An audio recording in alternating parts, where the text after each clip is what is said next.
ఓం వసుదేవసుతం దేవం కంసచాణూరమర్దనం దేవకీ పరమానందం కృష్ణం వందే జగద్గురుం. శ్రీ రాధాకృష్ణాభ్యాం నమ. ఇప్పుడు మనకి పంచగ్రహ కూటమి వస్తుంది. ఇప్పుడు కుంభరాశిలో ఆల్రెడీ రాహు ఉన్నాడు. మన జనవరి 14 తర్వాత మనకి ఈ రవి సంక్రమణం జరిగింది కదా. ఇవన్నీ కూడా మనకి ఫిబ్రవరి 14 నుంచి ఈ రవి కూడా మనకి కుంభరాశిలోకి రావడం, ఈ విధంగా రవి శుక్ర కుజ బుధ గ్రహాలన్నీ కూడా మనకి రాహుతో కలవడం వల్ల పంచగ్రహ కూటమి ఏర్పడుతుంది. ఇప్పుడు ప్రస్తుతము చతుర్గ్రహ కూటమి అంటే 4 గ్రహాలు మనకు ఇప్పుడు మకర రాశిలో ఉన్నాయి. రవి కుజ బుధ శుక్ర గ్రహాలు. దీన్ని బట్టి మనకి ఒక్కొక్క రాశి వారికి 12 రాశుల వారి అందరికీ కూడా ఎలా ఉంటుందో చెప్దాం.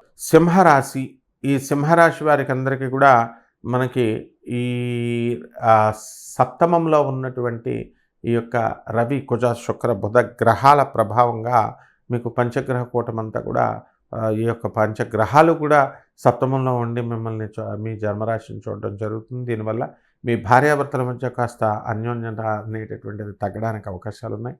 తర్వాత మీ యొక్క రాశి వారంతా కూడా అనేకమైనటువంటి కొత్త కొత్త ప్రాజెక్ట్స్లోకి వేలు పెట్టడము ఇలాంటివన్నీ కూడా జరుగుతాయి.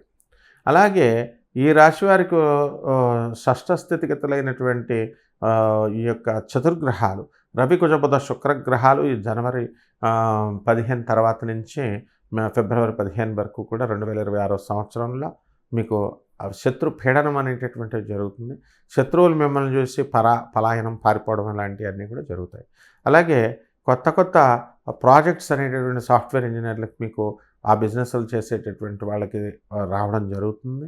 అండ్ ప్రైవేట్ ఉద్యోగస్తులు ఎవరైతే ఉన్నారో ఇటువంటి వాళ్ళకందరికీ కూడా చాలా బిజీ షెడ్యూల్ ఉండడం వల్ల మీ ఆప్తుల్ని వీళ్ళని కూడా కలవడానికి కొంచెం కష్టంగా ఉంటుంది. అయితే ఈ రాశి వారికి అందరికీ కూడా ధనయోగం అనేటటువంటిది ఉంది.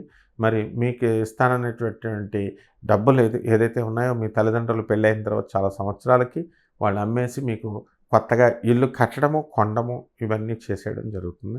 అలాగే మీరు కూడా స్వార్జితంగా దాచుకున్నటువంటి ధనంతో మళ్ళీ వేరొక ఇల్లు కొనాలి అని మీరు సంకల్పించుకోవడం, ఆ తర్వాత మళ్ళీ మా తమ్ముడు ఏమనుకుంటాడు, ఈ డబ్బులతో అమ్మిన డబ్బులతో మా తల్లిదండ్రులంతా కూడా కొనిచ్చారు, ఇలాగ ఇంటర్నల్ పాలిటిక్స్తో మీరు కొనుక్కోలేకపోవడం ఇలాంటి సతమతం అవుతూ ఉంటారు డైలమాలో బంధువుల మధ్య. కాబట్టి ఇలాంటివన్నీ కూడా పరిస్థితులు మెరుగుపడాలంటే చిన్న పరిహారాలు మీరు చేసుకోవాల్సినటువంటి అవసరం ఉంది. ఈ యొక్క సప్తమంలో ఉన్నటువంటి ఈ యొక్క శుక్ర గ్రహం ప్రభావం వలన, అందులోనూ ఈ ఫిబ్రవరి 1 వరకు శుక్రం మూఢం ఉంది 2026 సంవత్సరంలో. కాబట్టి శుక్ర జపం చేసుకోండి, శుక్ర స్తోత్రాలు చదువుకోండి. శుక్రుడికి కిలోంపావు బొబ్బర్లని ఈ యొక్క తెలుపు రంగు వస్త్రాన్ని ఇచ్చి పేద బ్రాహ్మణులకి శుక్రవారం ఉదయం 6 గంటలకు దానం చేసుకోండి. దశ మహావిద్యల్లో ఒకటైనటువంటి ఈ యొక్క కమలాత్మిక అమ్మవారి యొక్క హోమాన్ని మీ ఇళ్లలో చేసుకోవడము, అలాగే అమ్మవారి యొక్క జప తపాలు మీకు మంచి వృద్ధిని కలిగిస్తాయి. శుభమస్తు.